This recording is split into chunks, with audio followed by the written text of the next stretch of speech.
How's your day going, man? What you been doing? Cool, bro. Cool, cool, Nothing cool. more. The studies, preparing for the Thanksgiving. A Yeah, lot I of know. turkey. It's gonna be crazy. Okay.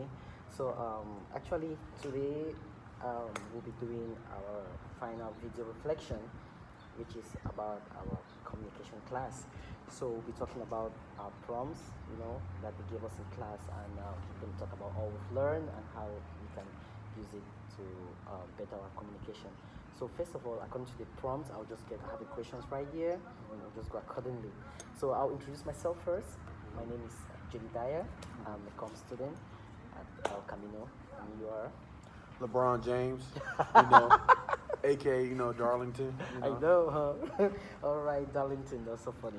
So actually, we'll start with you. We'll have about 5 questions. They have some subs, so we'll just start with you. The first question is, so Darlington, what's your definition of an effective communication? My definition is basically, it's almost like self-said. When you hear that effective, you want to look at it like, okay, you want to be able to listen to somebody, communicate, understand, and actually respond to somebody when they're saying it.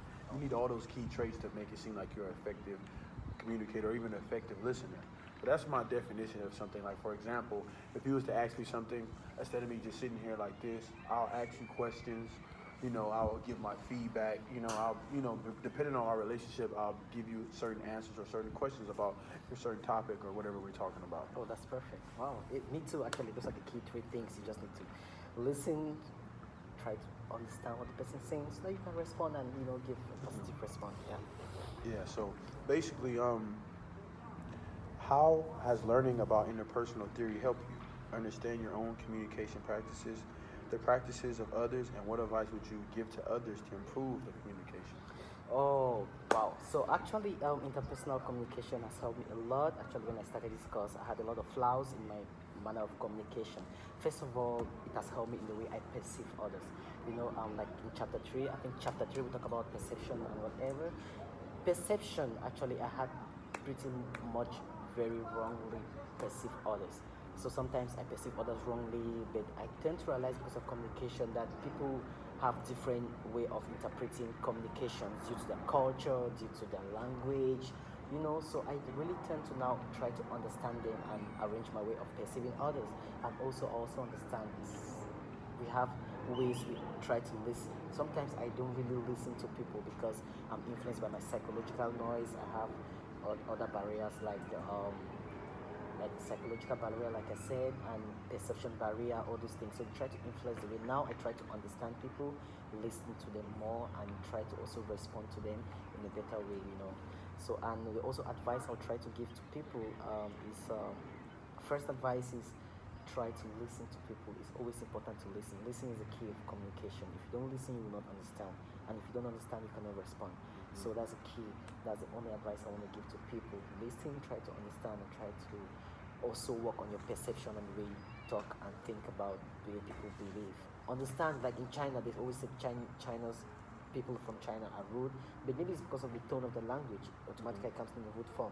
So it doesn't mean like they are practically rude. So it's a way we can, because of the culture or the language, try to change the way we perceive about others. And I feel like with the accent too. Yeah, with the people accent. from a lot of different countries, Exactly. they get kind of upset about other people not understanding. I've had that a lot. So your accent, you might think that they making fun of you, but it's like we really just don't understand you, and you might be like getting frustrated because you feel like you're saying whatever you're saying correctly, but this person is just not understanding. So right. I understand that part very well. Okay, so the next question is so I'm gonna skip. I'm gonna skip that one because I want to take that third question. Mm-hmm. I'm gonna go to the fourth question. So, when faced with a conflict in the future with a significant at first, I'm the type of person that, like, if it's with, like, even when it's a male or female, like, I really don't like to argue, because it's like, if we're just arguing and yelling at each other, we're not getting nothing across, especially with another man. I'm a man, you're a man, and we just arguing back and forth. That's right. It's like, it's going to lead to fighting, even with a girl, like, So sometimes I try to be the mediator and try not to, like, say anything or try not to, like, okay, whatever, you could be the crazy one, I'll be the calm one. All right. But I feel like sometimes that works, sometimes it doesn't, because even with my last girlfriend, I was like, she would be mad and she would be yelling at me and did this, and I wouldn't even I'll just ignore her. Instead of like, I feel like I thought that was a better way, instead of like antagonizing her and going out her talking mess to her. I just like sat back and just let her talk to herself and yell at herself, which sometimes it used to work for me, but everybody's different. That's so true. she took it as me like leaving her and like her being by herself, or her, like her, she felt like, oh, I wasn't there because I was ignoring her and she wanted to talk about it. But I just like, I'm a grown man. I feel like I don't have the time to just be nagging at you like you nagging at one of your homegirls. Like, I just not about that. So I feel like maybe like, I feel like at the end of the day, I'm not perfect. So I feel like maybe I need to work on that. And this class gave me like different skills that I can use to communicate with people. That's right. And communicate with people differently. Everybody's different. So, what I thought worked with a girl in the past wouldn't have worked. It's not working with this girl that I was dealing with currently. So, just like being a good listener, being an effective communicator, sitting back and analyzing a lot of things. That's right. Those are good. Those are good traits of listening and everything like that. So I feel like if I in the future that I'll use all those things into perspective, and so I can understand and not try to treat everybody the same way just because I felt like so this do you worked. think if hadn't been you knew this course earlier, like you did this course earlier, will it have helped your past relationships? Yes. Oh, okay. I feel like Definitely. I feel like it would have helped me, because at the end of the day, I'm the type of person that if I'm wrong, like I know I'm wrong. Like I'm like, okay, damn, like I did mess up. Like even this in the relationship, I'm like, okay, there's some things that I could work on, some things that I fix on. But you got some people who just be like, oh no, I'm right or wrong, no. But I look at things from somebody else's perspective, because at the end of the day, you don't understand how that person is feeling. That's true. Regardless of what you said to that person, or you might not think it's that bad, you have to understand it's what they're feeling, not about what you're feeling. So if I call you a name, I might not think it's a bad name, but you took it as that and you felt that way. So I can't argue and debate and like, oh man, you shouldn't be mad. So it's basically it's not that serious. Trying to understand everybody, like the words that comes out, and try to understand in their own way. Yeah, you have not to. In your own I way. feel like to work out with any relationship, whether it's friendship, marriage, whatever, you have to be able to relate and understand where that person is coming from, and then that's what helps you better perceive that person. Because, like for instance, if I'm telling my girlfriend like, oh, you shut up, you're stupid, like I called my girlfriend. I was mad one time. I called her a bitch. Oh my God. So but like I'm but it's like it's funny because. Like, in certain communities, girls call each other bitches, like as in a friendly thing.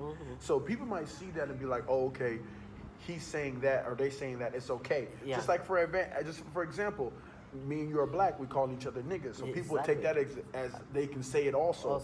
But you're not understanding how that would make me feel by you saying it. Definitely. So at my point of view, I'm thinking like, okay, me calling her a bitch, she's not gonna take that. But she took that she took that to the grave with her. Oh my God. So yeah, I feel like this class, if I learned this before, it would have really helped me. So sorry about that.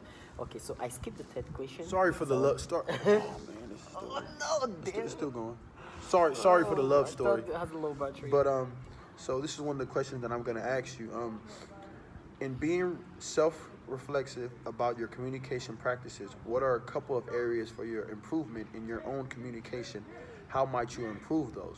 Yeah, actually, first of all, it's listening. Most of the time, I let my psychological noise play with me, and sometimes I don't really get what people are saying. It affects me, especially in my education and especially in my work area, and I tend to like sometimes feel shy to ask again. Oh, this guy gonna drop this course anytime soon. That was wrong, man. But I'm like, oh man, this dude might drop this course anytime soon. I don't think he's a serious guy, but sometimes I like, oh wow, if he comes 1, 2, 3, then he's good. Yeah, I don't have anything to do with that, but it's just that was a wrong way of perceiving you at the first point.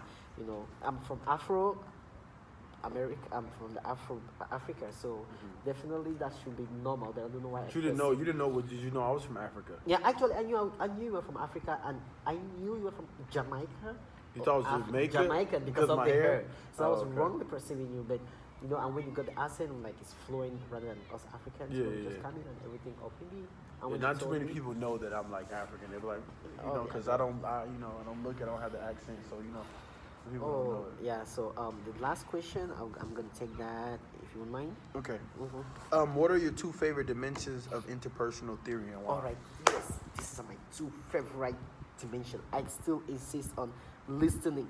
Listening. That's the core. It's like the starting point of communication. If you do not listen to people, you will never understand them. For example, and listening is not only listening to the verbal, it's listening also to the non-verbal. Exactly. I want to give a brief example. There was this lady in the hospital. She was 82 years old, and I always go to collect samples from her. So there was one time, when I go, actually she was restrained because she's a fall risk, and I don't know what happened. She had a tube running out in her respiratory tract because of an illness and everything. So you really can't communicate with her. But I realized she doesn't like me poking her sometimes. But I realized after 3 instances, because I was polite, she started giving me her hands easily. So before going that, I realized that Izzy gave away, and I was like trying to communicate with her. I looked at her and I'm like, please, I'm gonna do it. I'm gonna do it so nice. You're gonna feel any pain. You will not feel any pain. Trust me. Remember I did the last time, and she couldn't answer. But from her looks, I knew she gave me a response. She gave out her hand, and I gave it. So the other time I was like, let me try to take the communication to another level. So that was trying to listen to her. So I'm like, I need to listen to her. I asked her, so what is how many kids have you? How many grandkids? Or let's start with the kids. I'm like, do you have 2, 3, 4? I'm just trying to get an action that would portray me for me to better understand her. So when I was like 10 kids, she was like, she raised her eyebrows. And I laughed, and she gave a little smile. She couldn't really smile because of all these things she had in her. So she gave a little smile. I felt so appeased. Basically made her feel comfortable. Yeah, and so I reduced the number to like, all right, 4 kids, and we laughed. And I asked her, do you like teddy bears? She was like, I like, she made her eyes. I was like, oh, maybe her raising her eyebrows is a yes. And her like staying still is a no. So that was a perfect way for me of listening to her, and I understood her, and I became so attached to her. When she was discharged, I felt so attached. I always pass by the ward. I'm like, oh my God, I missed her. So that's just the way communication. So that's the first one, and the second one definitely is understanding. Understanding people's perception, understanding people's culture, and understanding humans that humans are humans. People are born in different ways. We are all different. We are all not the same. So everybody's different. Yeah, that's the core. Something that somebody might do that you might not like, or you might not understand, doesn't mean you should judge them. You know, that's just their way of life and their way of thinking. Like, and let me just add a little dash. That's like a 2.5 I'm giving now. A 2.5 point. Give people time to speak. People don't give you time to speak. Like you speaking, they rush you over. Like no. Give people. That's time what to my speak. girlfriend always used to do. We have a conversation, and she's just when she'll talk and I'll talk, and before I even get to say something, she's already trying to say what I'm like. How can you know? How can we get through something if you're so quick to talk while I'm talking? Like you don't understand what I'm saying. You just so ready to say what you have to say that you just like blah blah blah blah blah blah blah blah blah, and then you ready to talk. You know. But thank you guys for everything. That was a good one. Thank you so much, Darlington. And we wish this communication help us to further better our communications in our jobs, our community, and our families. Thanks a lot. Thank you. All right, you too, brother. Okay, bro. Thank you.